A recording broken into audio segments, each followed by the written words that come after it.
മക്കളെ, ഇന്ന് നമുക്ക് 7ാം ക്ലാസ്സിൻ്റെ ഫസ്റ്റ് ചാപ്റ്ററായിട്ടുള്ള ഗുദ് സേ പ്യാർ എന്ന കവിതയിലെ വൺ വേർഡ് ക്വസ്റ്റ്യൻസ്, അതായത് എക്സാമിന് ചോദിക്കാൻ സാധ്യതയുള്ള, വളരെ കൂടുതൽ സാധ്യതയുള്ള ക്വസ്റ്റ്യൻസാണ് നമ്മൾ നോക്കാൻ പോകുന്നത്. ഓക്കെ, എല്ലാവരും ക്ലാസ് മുഴുവനും കാണുക, പഠിക്കുക, നിങ്ങളുടെ അഭിപ്രായങ്ങൾ തീർച്ചയായിട്ടും അറിയിക്കുക. ഓക്കെ, അപ്പം നമുക്ക് ക്ലാസ്സിലേക്ക് പോകാം. ചിത്രമേ ക്യാ ക്യാ ഹേ എന്നാണ് ഫസ്റ്റ് ക്വസ്റ്റ്യൻ. എന്താണ്? ചിത്രമേയും ക്യാ ക്യാ ഹേ, ചിത്രത്തിൽ എന്തൊക്കെയാണ് ഉള്ളത്? നിങ്ങളുടെ ടെക്സ്റ്റ് ബുക്ക് എടുക്കുക. ടെക്സ്റ്റ് ബുക്കിൽ ആ ചാപ്റ്ററിൽ, ആ കവിതയിൽ ഒരു പിക്ചർ ഉണ്ടല്ലോ, 2 പേജിലായിട്ട്. ആ പിക്ചറിലാണ് എന്തൊക്കെയാണ് ഉള്ളത് എന്ന് ചോദിച്ചത്. അപ്പോൾ അതിലുള്ള കാര്യങ്ങളാണ് ഇവിടെ എഴുതിയിരിക്കുന്നത്. നിങ്ങളുടെ ടെക്സ്റ്റ് ബുക്കിലേക്ക് നോക്കുക, ഇത് വായിക്കുകയും ചെയ്യുക. ആ സമയത്ത് നിങ്ങൾക്ക് മനസ്സിലാക്കാൻ പറ്റും. ഓക്കെ, ഇവിടെ പിക്ചർ വെച്ചിട്ടില്ല, അതുകൊണ്ടാണ് പറഞ്ഞത്. അപ്പോൾ നമ്മൾ നോക്കാം.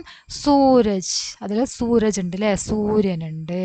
പിന്നെ ബാദൽ, മേഘമുണ്ട്. പേട്, മരം അതിലുണ്ട്. ഫൂൽ, പൂവുണ്ട്. പത്ത, ഇലയുണ്ട്.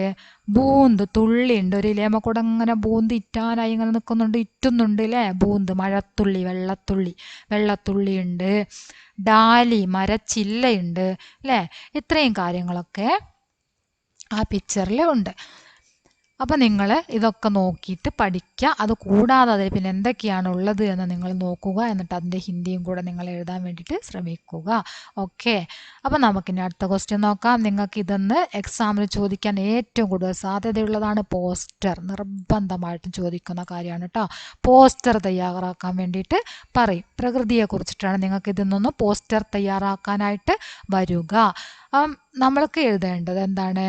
പേട് പൗധോं का സംരക്ഷൺ ഹമാരാ ദായിത്വ ഹേ. ഇത് നിങ്ങൾ പഠിച്ചു വെക്കുക. ഓക്കെ, പേട് പൗധോं का സംരക്ഷൺ ഹമാരാ ദായിത്വ ഹേ. മരങ്ങളുടെയും ചെടികളുടെയും സംരക്ഷണം നമ്മുടെ ഉത്തരവാദിത്തമാണ്.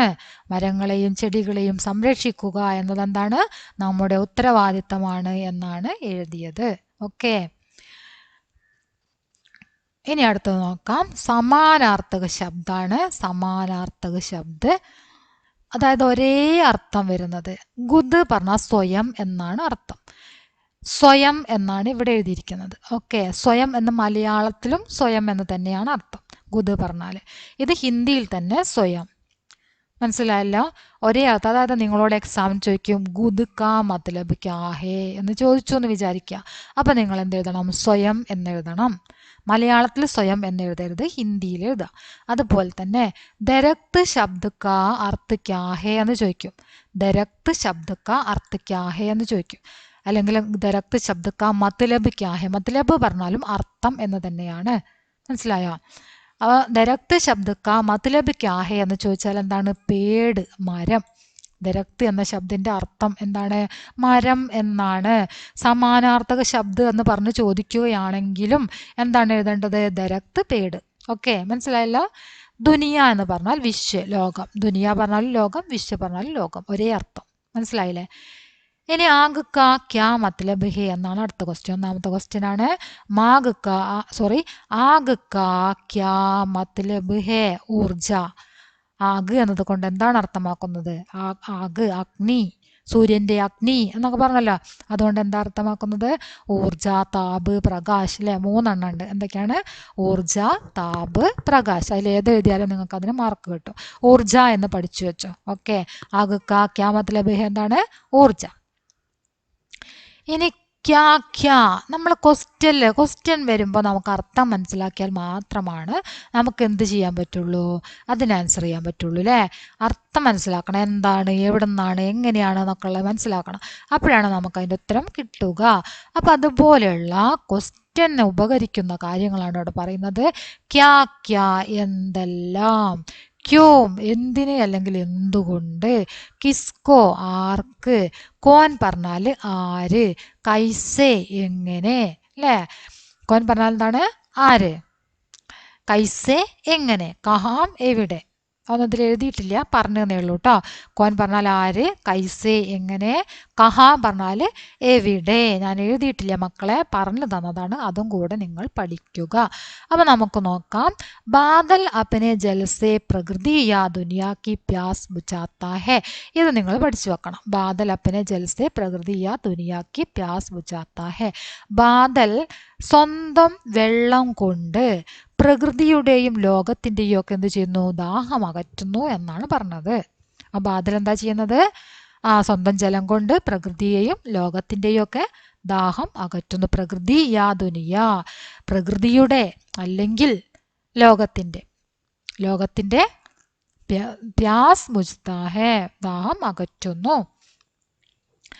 ഗുദ്സെ പ്യാർ കർണാസെ ക്യാ അർത്ഥ നികൽത്താ ഹെ എന്നാണ് അടുത്ത ക്വസ്റ്റ്യൻ. ഗുദ്സെ പ്യാർ കർണ, സ്വയം സ്നേഹിക്കുക എന്നതിൽ നിന്നും എന്തർത്ഥമാണ് ഉള്ളത്? സ്വയം സ്നേഹിക്കുക എന്ന് പറഞ്ഞാൽ എന്താണ്? जो खुद से प्यार करता है वह आत्मविश्वास के साथ दुनिया को संभाल सकता है, अपनी चीजें दूसरों की भलाई के लिए देकर आत्मसम्मान बढ़ाता है.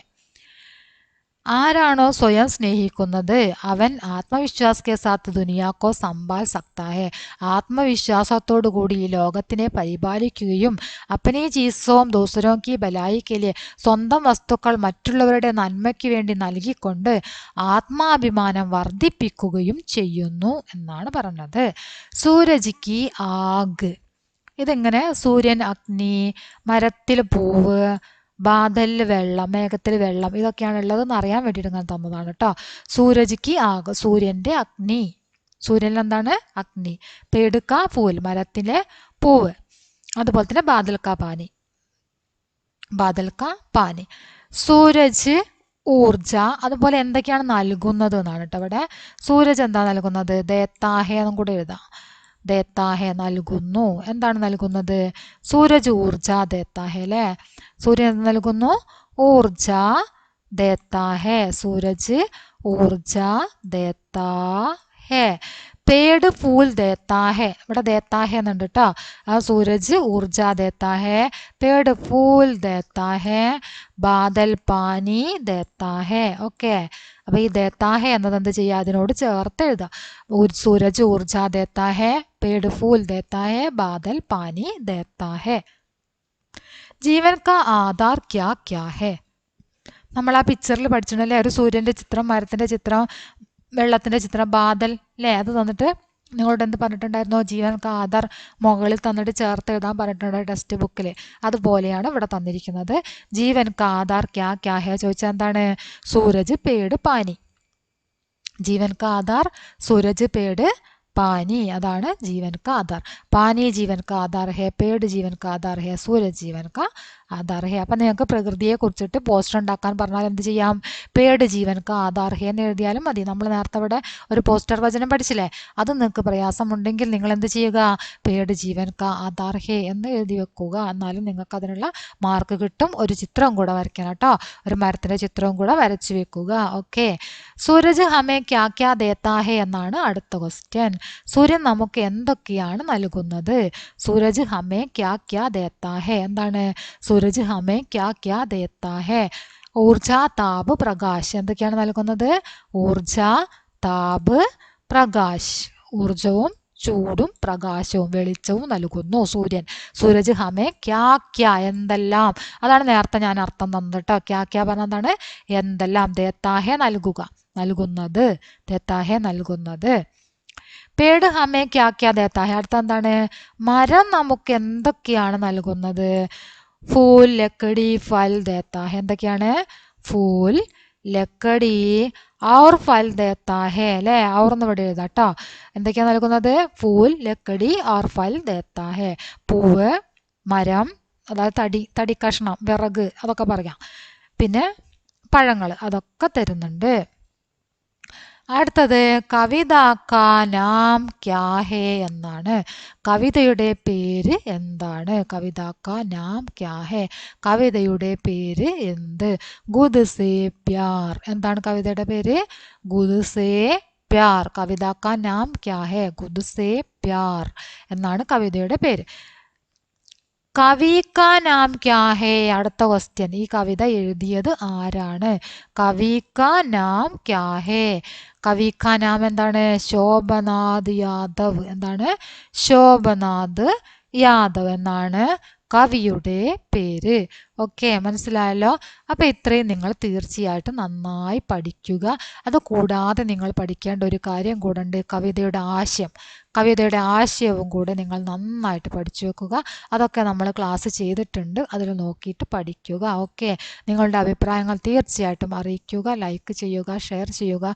ടെക്സ്റ്റ് ബുക്ക് നന്നായിട്ട് വായിക്കുക. നന്നായിട്ട് ടെക്സ്റ്റ് ബുക്ക് വായിക്കണമെങ്കിലാണ് അതിൽ നിന്ന് ഏത് ക്വസ്റ്റ്യൻ വന്നാലും നിങ്ങൾക്ക് ചെയ്യാൻ പറ്റുള്ളൂ. അർത്ഥം മനസ്സിലാക്കി നന്നായിട്ട് വായിച്ച് പഠിക്കുക. ഓക്കെ.